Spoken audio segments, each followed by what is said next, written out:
The episode opens with a flashback to Gale, meticulously using a green box cutter to unpack new, state-of-the-art equipment for the meth lab. Gus arrives, inquiring about the progress. Gale, clearly excited, marvels at the quality of the equipment.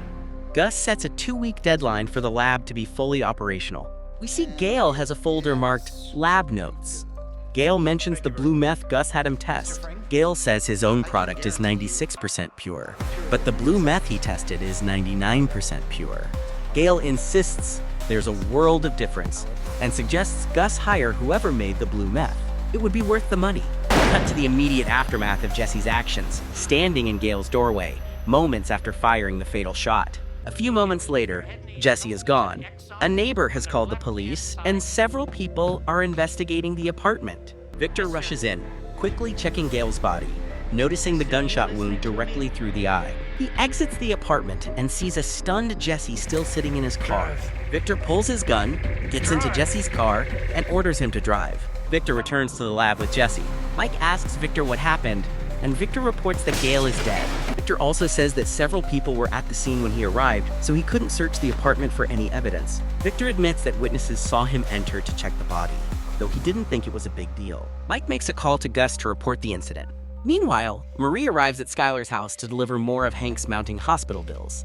She worries the costs are overwhelming, but Skylar assures her that they can afford it. Marie mentions that Walt's car is in the driveway, insinuating that Skylar and Walt are back together. Skylar is surprised, but keeps her reaction hidden. Marie leaves, and Skylar goes to Walt's car, finds the spare key, and moves the car a few blocks away. Back at the lab, Walt tells Mike and Victor that if they don't start cooking within the next 10 minutes, they'll fall off schedule, which will enrage Gus even more than Gale's death.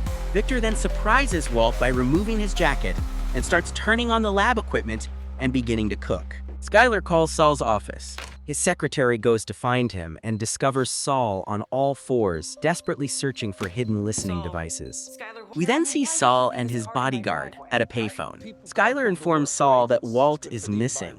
Saul assures Skylar that everything is fine and guarantees that Walt is safe, 100%. The second Saul hangs up, he turns to his bodyguard and asks, "You got a passport, right?"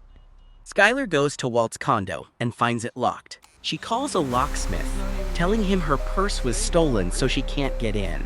The locksmith says he can't legally open the door without identification. Skylar hands him her crying baby, faking a panic attack. The locksmith finally lets her in and leaves. Skylar searches the condo, but doesn't appear to find anything of note. Marie returns home and finds Hank propped up in bed, using a laptop. Hank is online bidding for some kind of crystal or mineral. Marie asks about his therapy, but he's sullen and complains about his lack of progress. Marie helps him with a bedpan. Walt watches in shock as Victor continues cooking meth.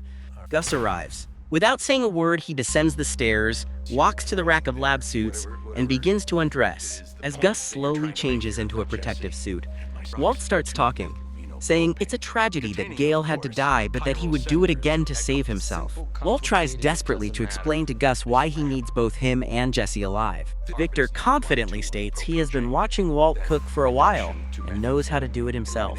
Gus walks over to a drawer and pulls out the green box cutter that we saw Gale using in the flashback. Walt starts talking faster, desperately telling Gus how much he needs both him and Jesse to stay alive.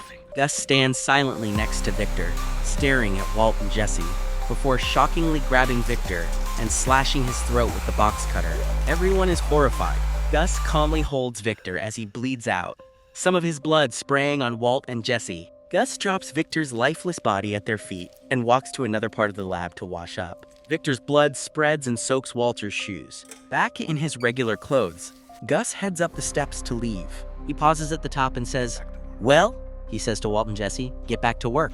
We cut to Mike watching as Walt and Jesse struggle to put Victor's body into a large drum. They fill the drum with acid and seal it. Walt cleans the outside of the drum. A bit of light is shining through the drum, and we can see a silhouette of Victor's rapidly liquefying bones. Then we cut to a shot of the drum in the back of a truck, heading out of town. Walt and Jesse are sitting in a booth at a Denny's. Jesse is wolfing down a stack of pancakes. Walt tries to reassure a silent Jesse that he did what he had to do. Jesse says that at least now they're all on the same page. Walt asks what page he means. Jesse responds, The one that says, "If I can't kill you, you'll sure-ish wish you were dead." Walt says they need to figure out their next move because he believes Gus will try to kill them soon. Jesse says they have plenty of time because it will take Gus a while to find another capable chemist that he can trust. A cab drops Walt off at his house. He's wearing new red sneakers, white pants, and a Kenny Rogers t-shirt with the tag still on it. He notices his car is missing just as Skylar walks outside. She tells him she moved it so Walt Jr. wouldn't see it and be confused. She asks him if he's okay, and he assures her he is. Skylar pulls the tag off his t-shirt and tells him where to find his car. Walt walks off. We cut to Gale's apartment being processed by crime scene investigators. The camera pans to a folder sitting on top of the coffee table. It reads, "Lab Notes."